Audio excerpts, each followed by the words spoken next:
the situation is that I grew up in care. I've never been ashamed of it. It's something that I've always been prepared to talk about. I'm a little problem with my computer here. But at 50, I look back over my life and I want to tell you about some of the things that made a difference to me. Because I think what foster carers do is a vital job.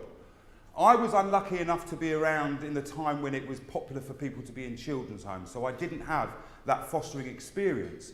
But one of the things I really remember sticking out in my head from being a young boy was the foster carer of another child who was at my school.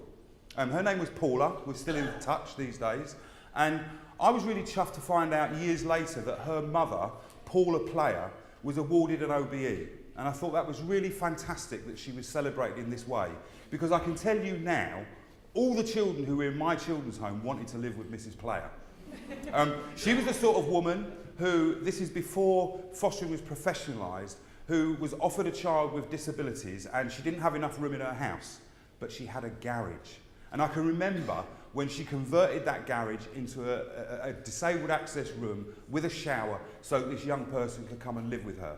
So when I see people like that being celebrated, I just think it's so important. And that's why it's important for people like me, Lem, and other people to be here today. You can't forget that you were in care. I will never forget that I was in care. Growing up as a child without parents was really, really difficult. I never really had the opportunity to call anybody mum until I met my own mum when I was 27. So we have to think about these things when we're taking care of young people and children. I want to tell you about some of the things that made a difference to me, because as foster carers, you can make this difference to a young person. What we need is people to walk alongside us. We need people who are going to stick up for us at school. I mean, I had lots of problems at school. A lot of it was to do with race. And unfortunately, I never really had the right people to come up to the school and make changes and demand that people listen to what my side of the story was. It was in Basildon as well, so you can imagine. There was quite a lot of race incidents there when I was young. I imagine that a lot of social workers go into social work because they want to help people. I fear that these days, and you might agree with me, they spend too much time looking at computers. I think pretty much like young people as well. And it's the same for foster carers. Why do we come into this? Why do we want to foster? And I want to bring up a word, it's a 4-letter word, that I think is behind what we do. And that word is love. All right? Now, unfortunately, in this society today, we can say we love our car, we love our cat, I love the chandelier and all these sorts of things, and we don't have really very many ways of describing love. And I think that the reason why the majority of people come into fostering is this kind of brotherly love.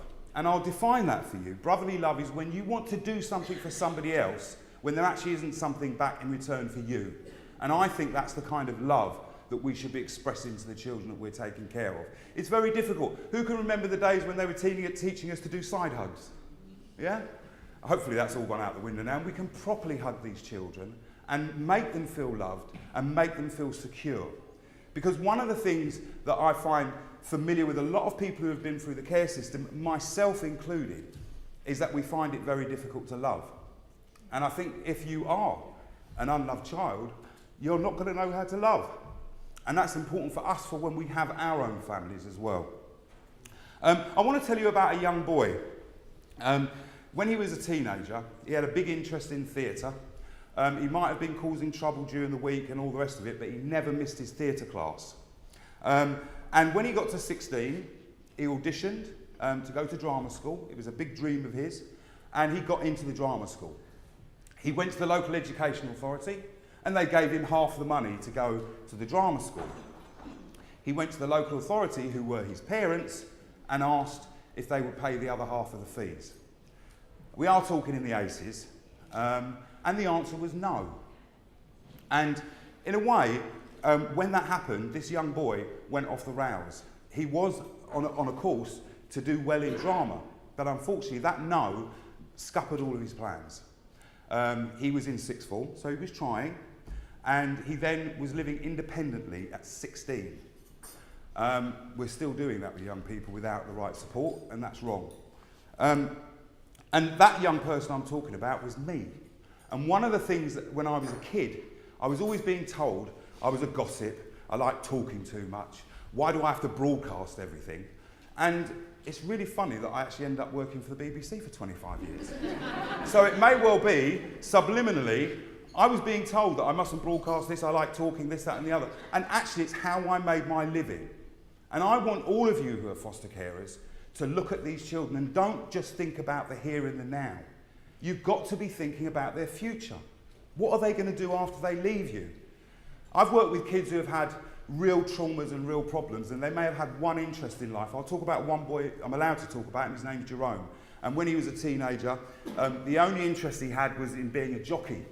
And part of the reason for that was because he was born prematurely, he wasn't nourished properly as a child, and he was actually always quite small for his age, and everybody always said to him, one day you can be a jockey. And what really upset me about Jerome's story was that any opportunity they had to take away those horse riding from him, they did it, without thinking about his future and without thinking that actually we all need to have something that we're interested in. And some of us are going to go to university. Some of us are able to do that. But the rest of us are going to have to forge careers in our lives, and we're going to have to start thinking about that from an early age. I've got lots of friends who are lawyers and goodness knows what, and from an early age, they've had that role model of their parents being a lawyer, and they've had a path and a journey to go along, which means that they obviously end up going to university and getting a law degree. And we need to instill more of this with the children that we're working with. It's not just about the here and the now. These young people have to go on and have productive lives. And so, for me, to be celebrating foster carers who are doing all they can to push and to get achievement for their young people and their children, it's vital. Nowadays, foster carers are able to sit down and help with homework. I can remember some of the foster carers I went to as a kid, I probably got more O-levels than they did in the end. And we need to be able to sit down and nurture these children. So it's so important that we do that. So I want to say, not just from me, but from lots of people who have been through the care system, that what you do is vital, important. We need you to do it with passion, with love, and with care. And so I want to say thank you so much for inviting me here today to celebrate your night, and thank you so much for what you do for children in care. Thank you.